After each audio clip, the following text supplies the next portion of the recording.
ጤና ይስጥልኝ ክቡራንና ክቡራት የዩቲዩብ ቻናሌ ቤተሰቦች፣ ከቻናሌ የሰዓቱን አጫጭር መረጃ ይዤ ቀርብ ያለው እስከ ፍጻሜ አብራችሁን ቆዩ። አገር አቀፍ፣ አህጉር አቀፍና ዓለም አቀፍ አንኳር ዜናዎች ውስጥ ክቡራን አድማጮች መረጃ አሰናድተናል። በዚህ ሰዓት የመረጃ ጊዜ ከምታደምጧቸው መረጃዎች መካከል የተወደዳችሁ የቻናሌ ቤተሰቦች ነው ዘገባዎችን ከዚህ እንደሚከተለው ወደ እናንተ የምናደርስ ይሆናል። አድማጭ ተመልካቾቻችን ይመጥናሉ ያልናቸው መረጃዎች ዋና ዋና ነጥቦቹን በቅድሚያ ዜናዎቻችን ሰምታችሁ ላይክ፣ ሰብስክራይብ እና ሼር ያድርጉ። ከዛሬ ላይክ፣ ሰብስክራይብ ላደረጋችሁ እንዲሁም ለምታደርጉኝ አድማጭ ተመልካቾች ልባዊ ምስጋና ይድረሳችሁ። የእናንተ አቅም ብርታት ይሆንኛልና አመሰግናለሁ። ዛሬ አሜሪካ ከኢራን ጋር የምታደርገውን ጦርነት ማቆሟን እየተናገረች ነው። በሁለቱ ሀገራት መካከል የተኩስ አቁሙ ከተደረገ ከሳምንታት በኋላ ማክሰኞ ዕለት የአሜሪካ የውጭ ጉዳይ ሚኒስትር ማርኮ ሩቢዮ ኢፒክ ፊወር በማለት የጠራውን ዘመቻ ማብቃቱን ተናግሯል። በአሜሪካና በኢራን መካከል በተደረገው ጦርነት ማን አሸነፈ? መልሱ የሚወሰነው ይህ ጦርነት ታሪክ እንደሚናገረው ወገን የሚወሰን ይሆናል። እንዴት ይሆናል? ከጦርነቱ መጋረጃ ጀርባ ያለው ጉዳይ በምን ደረጃ ላይ ይገኛል? አብረን የምንለው ይኖራል። አብረን እንቆይ። በዝርዝር የምታደምጧቸው መረጃዎች በቻናላችን ይዘናል። ሁሉንም በዝርዝር እናስደምጣለን። እስከ ፍጻሜ የቆዩ ዝርዝር መረጃውን ያድምጡ ግብዣይ ነው። ሁሉንም ከኢትዮ ፍቅሩ ዜና ወደሚደርሳችሁ ዝርዝር መረጃ አለፍ። አብረን እንቆይ።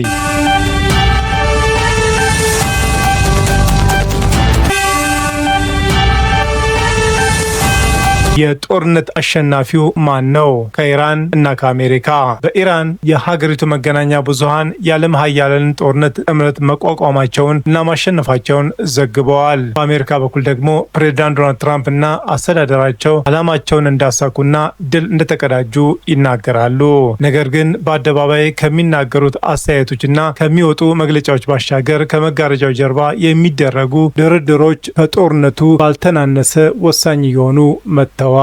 የአሜሪካ የውጭ ጉዳይ ሚኒስትር ሀገራቸው ግቦቿን ማሳካቷን በመግለጽ በኢራን ላይ የከፈቱትን ጦርነት ማብቃቱን ተናግረዋል። ከአክሲዮስ፣ ሮይተርስ እና ከሌሎች የአሜሪካ ሚዲያዎች የተገኙ ዘገባዎች እንደሚያሳዩት ዋይት ሀውስ ከኢራን ጋር ባላት 14 ነጥብ የመግባቢያ ስምምነት ለመፈራረም መቃረቧን ያምናል።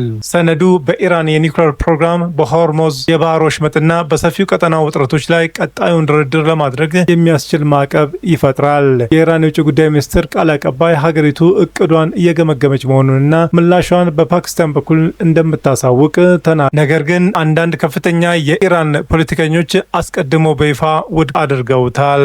አሜሪካውያን ከተሸነፉበት ጦርነት ምንም አያገኙም ሲሉ የኢራኑ የፓርላማ የብሔራዊ ደህንነትና የውጭ ጉዳይ ፖሊሲ ኮሚሽን ቃል አቀባይ በኤክስ ገጻቸው ላይ ጽፈዋል። የአሜሪካ ፍላጎት በማለት ውድቅ አድርገውታል። እስካሁን ይፋ በሆኑት የእቅዱ ዝርዝር ሀሳብ መሰረት ኢራን የኒውክሌር ግንባታዋን ለ20 ዓመታት ማገድ፣ ከፍተኛ የበለጸጉ ዩራኒየም ክምችቷን ማስረከብና ሰፊ ዓለም አቀፍ ቁጥጥር እንዲደረግ መፍቀድ ይኖርባታል። ዘገባዎቹ እንደሚያሳዩት ስምምነቱ ኢራን የሆርሞዝ የባህር ወሽመጥ ሙሉ በሙሉ እንደገና እንድትከፍት ዋስትና እንድትሰጥ ያስገድዳል። በምላሹም አሜሪካ ቀስ በቀስ ማዕቀቦችን ታነሳለች፣ የታገዱ የኢራን ሀብትን ትለቃለች እና የስምምነት ጊዜ ካበቃ በኋላ ኢራን የተወሰኑ ዩራኒየም ማበልጸግ እንድትጀምርም ትፈቅዳለች። ነገር ግን በኢራን ውስጥ ላሉ ብዙዎች እነዚህ ቃላት ከስምምነት ይልቅ እንደ እጅ መስጠት ተቆጥረዋል። ክርክራቸው ቀላል ነው። አሜሪካ ወሳኝ ውጤቶችን ማግኘት ስላልቻለች ኦፕሬሽን ኦፒክ ፋየርን አቋርጣለች ብለው ያምናሉ። አሜሪካ የሆርሙዝን የባህር ወሽመጥ እንደገና ለማስከፈት የጀመረቻቸውን ዘመቻ በድንገት ተቋርጧል። ኢራን በአካባቢ ያሉትን የአሜሪካ የጦር ሰፈሮችንና የኤነርጂ መሰረተ ልማቶችን ኢላማ ብታደርግም ከባህረ ሰላጤው ሀገራት መካከል አንዳቸውም በቀጥታ ወደ ጦርነቱ አልገቡም። የቀድሞ የኢራን ጠቅላይ መሪ አያቶላ አሊ ኻሜኒ እስራኤልና አሜሪካን የካቲት 21 2018 ዓ.ም ጦርነት ሲጀምሩ በፈጸሙት ጥቃት ተገለዋል። ከሁሉም በላይ ደግሞ ምንም እንኳን የኢራን እስላማዊ ሪፐብሊክ በርካታ ከፍተኛ ወታደራዊ አዛዦችና ከፍተኛ የደህንነት መሪዎች በጦርነቱ ቢገደሉም ስርዓቱ ባለበት ቀጥሏል። የኢራን የፖለቲካና ወታደራዊ ስርዓት መስራቱን ቀጥሏል። ተተኪዎቹንም በፍጥነት ሾመዋል።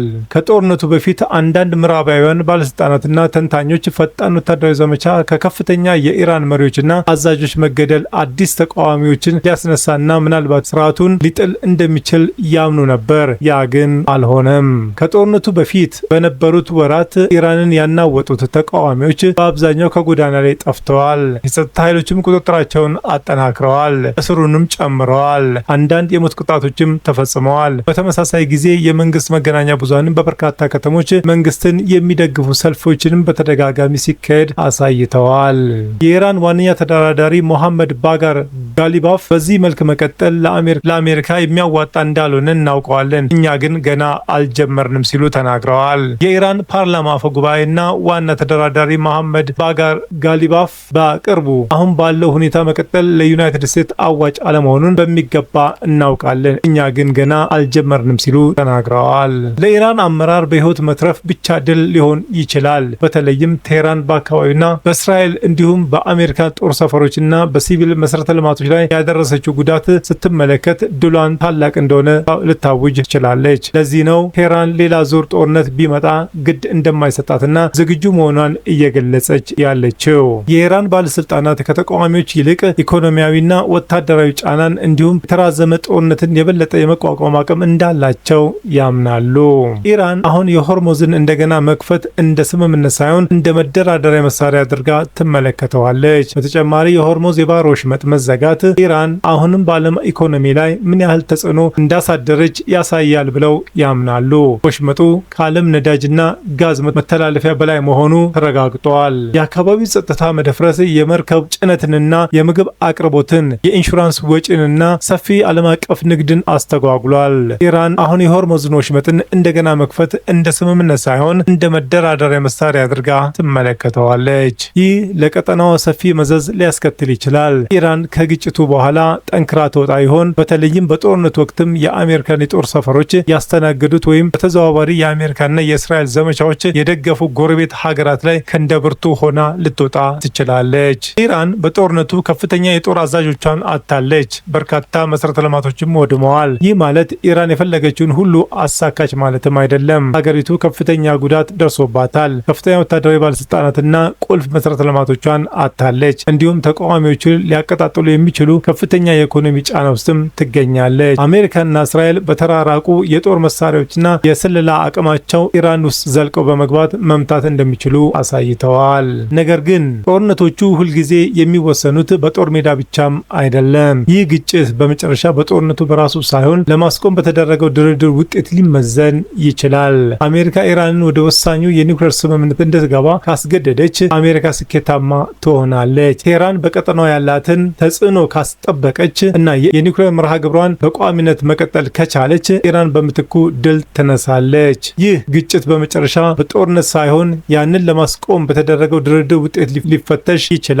ለጊዜው ሁለቱም ሀገራት ለህዝባቸው በጦርነቱ ማሸነፋቸውን እየተናገሩ ነው። ትክክለኛው መልስ ግልጽ የሚሆነው ግን ሁለቱም ወገኖች ወደ ጠረጴዛ መጥተው እስከ መጨረሻው ድረስ በመደራደር ከስምምነት መድረስ ሲችሉ ብቻ ነው። የመረጃ ምንጭ አስነብቧል።